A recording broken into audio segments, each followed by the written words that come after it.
Michael is the type of director that you meet with. He was very specific on this film that he wanted it to be a certain look. Each character had an architectural style, and then also wanted it to be locations that you'd never photographed in Los Angeles before. When Michael contacted me on this project, and he said to me, I want you to rethink about Los Angeles. I want you to discover like you've never seen it before. Look at it like you've never seen it before. So I started going around at night, find different areas, taking pictures, showing different flavors. Take a look at this. Shoot this now. Shoot this. The beauty of Los Angeles. This is the freeway scene that actually leads up to where Pacino pulls De Niro over for the first time. What's great about Michael is that he allows you to go off on your own and trusts you that you spend a week or so just going and getting him choices. Come back and you have a meeting with him, usually once or twice a week, with Guzmano, the production designer, and you go through all of the folders. And what's great about Michael is that he comments on each folder. So he'll write on it that it was good, bad, NG, warm, and you then sort of keep them in piles, because what he'll do is a lot of times, 6 months down the road, he'll say, well, remember that place that I saw? His mind is impeccable.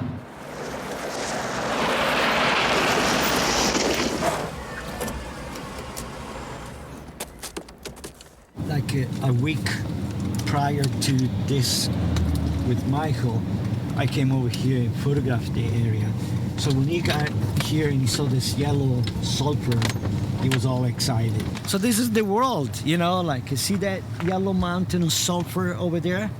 See, this is the world of Dogtown. See, it was all in here, all this area here. Now they're close to the traffic. Before you could go through here with the car. Driving in the middle of the tracks, there was a pergola with grapes, and there was Mexican guys sitting there smoking cigarettes, playing domino. There were shacks after shacks, a little community of people living inside of this little cardboard boxes. There was cockfights, there was dogfight, and way on the other side, it was this huge goat farm. And in the middle of this, there was a freight train at 5 o'clock in the afternoon that he will go through all this incredible civilization, and there will be people coming in and out of the train, like jumping off, getting to the train, going somewhere. It's like the best corrosive architecture of Los Angeles. It was here. And to give you a little idea of where my estimates come from, this is a printout. Nobody knew the merch was yours. The scene was done here. The scene was done there. You had the computers and stuff out here. That was a carport there with a sliding glass door. Right. Since then, the room's been closed in. You had some satellite dishes here as well, or? You had a little we put piece. another 60-foot tower right here.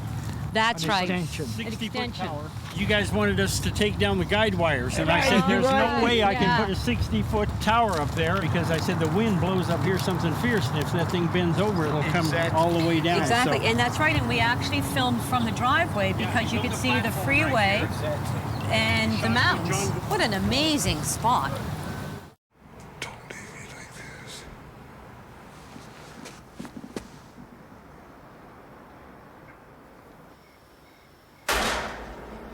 Look at the way this house is built. You know, it's like toothpicks holding the structure.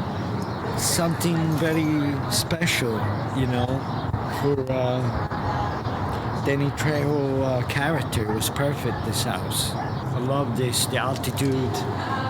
You know, there was something very peculiar about this house and stilt. And this whole area, this is like, you know, it's like the heart of East LA.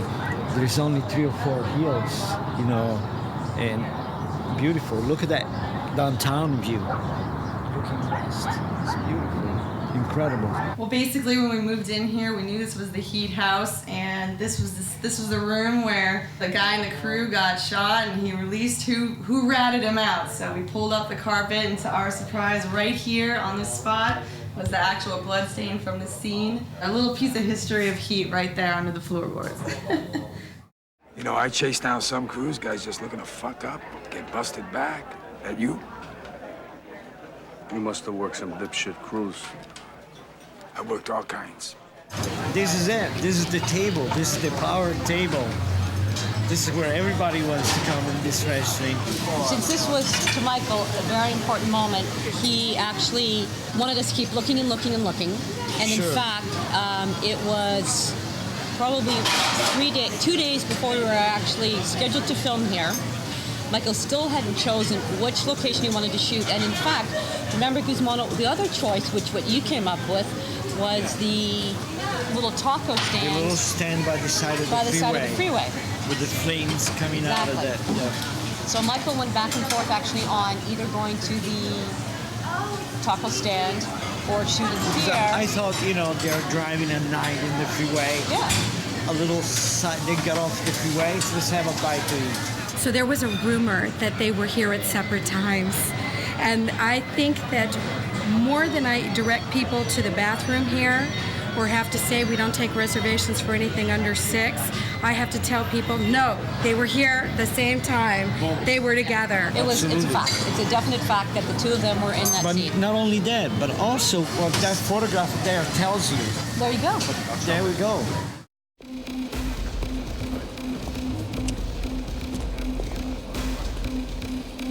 This architectural style and the glass and the opening matched very well to the bank that we ended up filming, which is Far East Bank that's at another location. But it all worked quite well in matching that this would be the exterior, and you could believe that the inside was a bank. The guys come out with suitcases full of millions of dollars. They come across the courtyard here, and as you can see in the scene, and this is where, Pacino comes running down, this is where they proceed to start doing the whole chase sequence. What they ended up doing is all of these bus stops, the side of the Bonaventure Hotel, all had, was all squibbed. Special effects put up pre-squibbed walls so that whenever it looked as if they were shooting, all the little squibs would hit on the side of the building. And it continued running all the way up to right where Figaro is. We shot thousands and thousands of rounds, and there were tourists watching the incredible shootout, going to the street, picking up this shell as a souvenir. I remember that tourists from Japan, from Europe, watching, mesmerized this incredible Hollywood production. And going for the shell, the empty shell on the sidewalk. Now, one of the things that was amazing was that we actually fell behind a weekend, and it fell on Mother's Day. And this restaurant, Cafe Pinot, which had just opened up, had pre-reserved the whole restaurant for a Mother's Day buffet. So all of these mothers are supposedly having this beautiful lunch and had to watch a gunfight. It was actually quite extraordinary. They ended up having a lot of fun, and it was a bonus that I don't think anyone ever anticipated, that eating their brunch out the window is Al Pacino and Robert De Niro. But this is where it all kind of culminated in the thing. Michael had this big table set up with the map put downtown. We had cars, miniature cars, everything set up. It was like planes for World War III. And we actually filmed it from 4th Street. First of all, he came through that little cafeteria area. Right. Then he came through the fountain, and then he ended up over there on 4th Street. So Tom Sizemore ends up getting killed here. I mean, we shot scenes over here, but we actually ended up having some cameras here, because this is the area that he died in.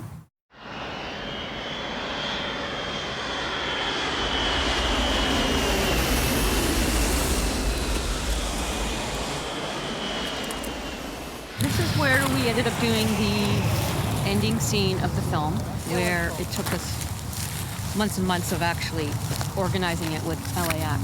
Right. But what Michael found interesting here was, and because it was at night, was the lineup of all of the lights that actually, and the radar system that guides the planes in, and being underneath the flight path. So the first night actually at LAX was on the runway scene where De Niro comes out of, I think it's the Delta Right, and it terminal, starts running across. We had to shoot that after midnight because that portion of the runway, I think it's 1,000 feet, It's an extension to the runway where they land 747s. And I think after midnight, there was a short window where we could use that portion of the runway. So we had a real 747, it was a Delta airplane, Right. and De Niro actually ran in front of the plane. For about maybe 3 weeks, every day, Yeah. Michael Mann will send me to here with the art department and measuring stakes to position in those boxes. It was every day. It wasn't Every day. different. It was an inch here, An inch there. here, an inch this way, 2 inches this way, to photograph the installation with those boxes. It was an To amazing. get it exactly perfect for Michael and to logistically set it up for the action with De Niro and Pacino at the end. Right. So I think the logistic and the geography of take place in the story, and also the beauty of this location, which is, just think about it, two people running for their life under this jets landing and taking off, and the sound and all that it kind of surreal, and the end of it's like coming to at the end of the road. What we accomplished on Heat could never be accomplished nowadays. And in fact, LAX's filming policy is guerrilla style, news style, 20 people only. Our access to the control tower, our access to this area right here would be completely against FAA regulations now and off limits, absolutely off limits. So I think that Heat probably will be the last film to ever shoot that kind of scope at probably In any airport airport in the world.